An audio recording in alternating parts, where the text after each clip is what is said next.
Good evening, guys. This is Fresh Source TV. I have a few questions tonight.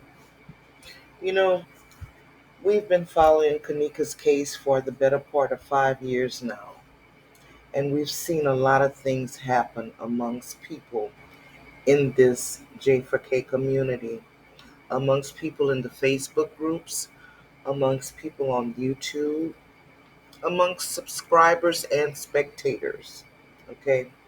Some of us came here because we were genuinely concerned about what happened to Kanika, and we just could not believe that she walked into a freezer, laid down, and just died. It just seemed that, you know, that was something that was almost impossible. And for that reason, it sparked our interest, and we started researching her case. Now, like I said, along the way, some of us were genuinely concerned about what happened to her. And then we had, like other people who were also genuinely concerned about what happened to her, but they never got into researching her case. I call them sideliners, spectators. These people came because they saw that other people who had took a great interest in the case started to research the case, and they were putting out content and information about Kanika's case. And so I'm sure that these people were expecting the content creators and others to share um, truthful information with them about the case. Now, like I said, we had all different types of people come into this community.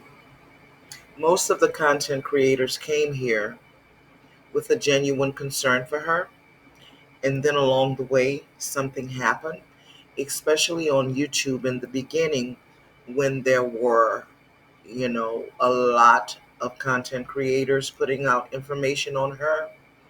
At that time, YouTube was paying them a lot of money.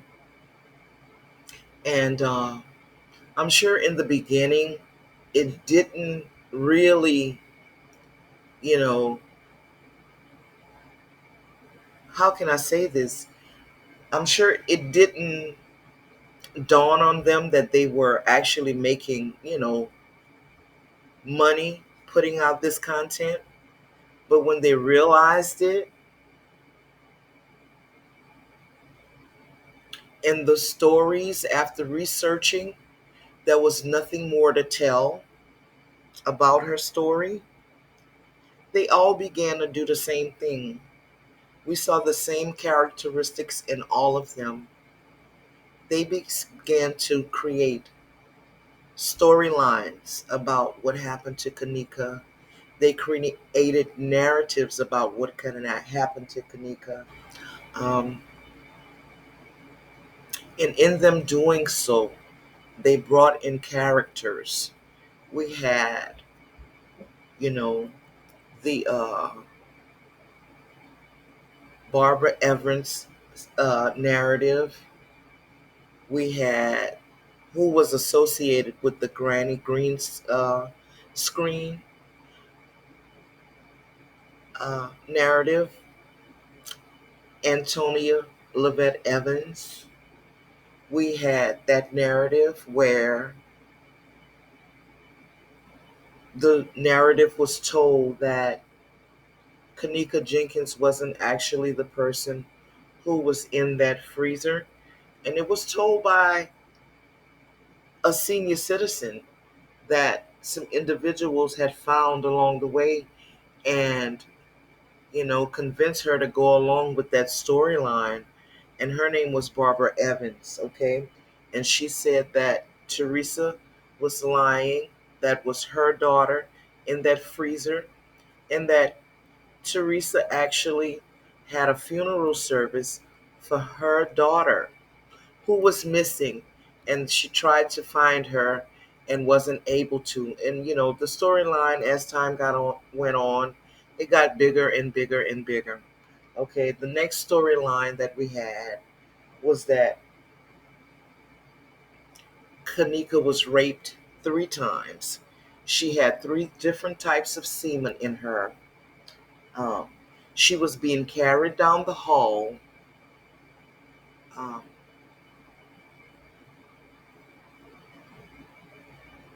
this individual, France Cave, was somehow involved with her death, and France Cave was one of the security personnel on duty that night when she was at the hotel. Then we had the Zach Stoner story, where people were saying that Zach slit Kanika's throat and that she was dead before she arrived to the Crown Plaza Hotel. She was carried into the hotel after Zach slit her throat, and that she was raped and beaten after death, along with Kanika's mom, Miss Teresa Martin, allowing her boyfriend at the time to sacrifice her because he worked at the Biological Resource Center and he owed the higher ups money and couldn't pay them because he was in jail. And so the higher ups got him out of jail.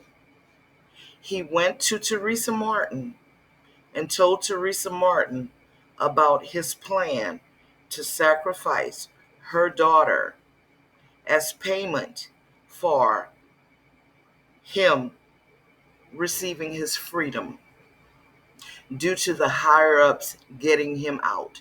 He owed them money. And Teresa Martin went along with that. Now keep in mind, the story is being told in the way that what I just told you, and also Zach Stoner slitting her throat, her being carried into the hotel after death, beaten and sexually assaulted again, and then adding to the story, James Coleman, who was Teresa's boyfriend at the time, sacrificed her. Now that in itself, if you listen to that storyline, it's so out of order that it's absolutely not believable. But because we're dealing with some people who have what I consider the gift of gab, they are able to get people to believe that storyline, even though it doesn't make a bit of sense. Okay? And then we have other people who are saying that Teresa Martin was a part of the Masonic Order and she was an Eastern Star, and she herself sacrificed her daughter to gain ranks within the Masonic Order. Okay? So they believe that Teresa Martin actually committed a live sacrifice in order to gain ranks in the Masonic Order. Okay? Now, that's totally absurd. And I don't know how some people can believe these stories, but they are believing them. The next storyline is that she was also sacrificed. She was raped, beaten, sodomized.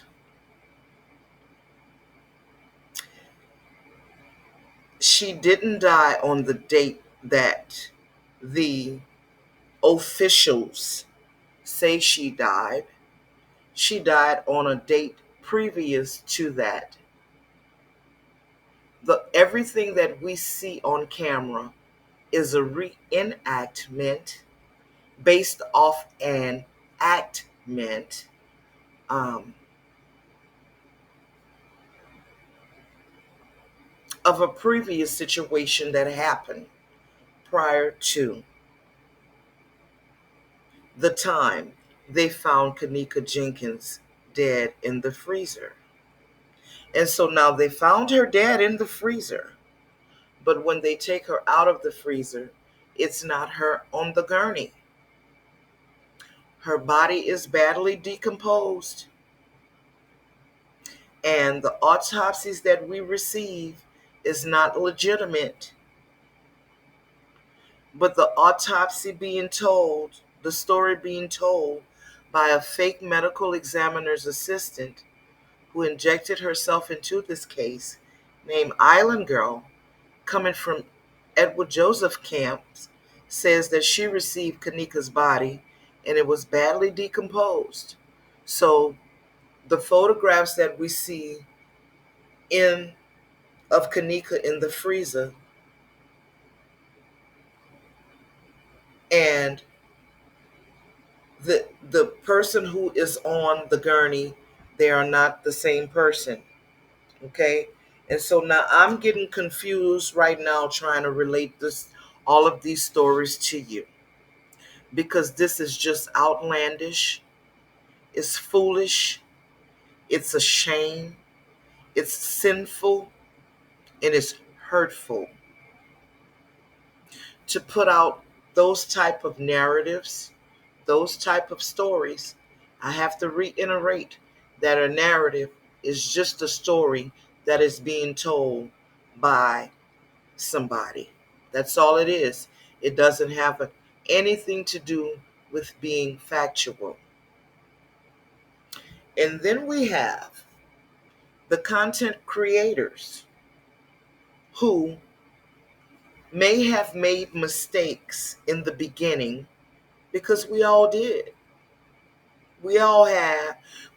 Most of us that are still in the J4K community right now have changed our stories. We don't believe the same thing that we believed when we first came into this community.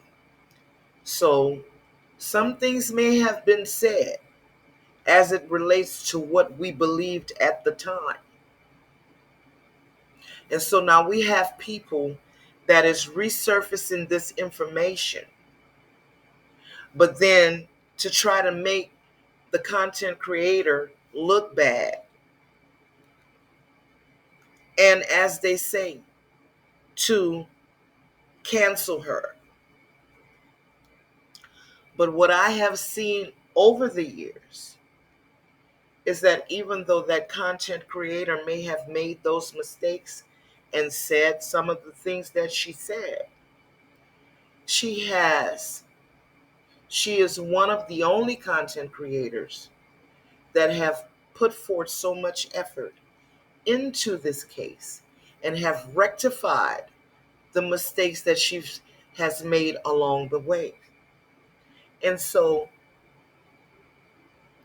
my thing is, do we stand with the people who are creating lies for whatever the case may be? Do we believe the truth coming from a content creator who have made mistakes but have rectified her mistakes along the way and who have put in so much time, brought to us valuable information regarding Kanika Jenkins' case? Think about that. And so I just wanted to share that because that was on my heart. But what I'm going to do is I'm going to stand with the person who have made some mistakes along the way, but who was big enough to own her mistakes and big enough to correct them. That shows the true character of a person versus 5 years later, we have content creators who are still outright lying. That is my commentary about this situation, guys. Take it for what it is. You guys have a blessed evening, and I'll talk to you guys later. Bye-bye.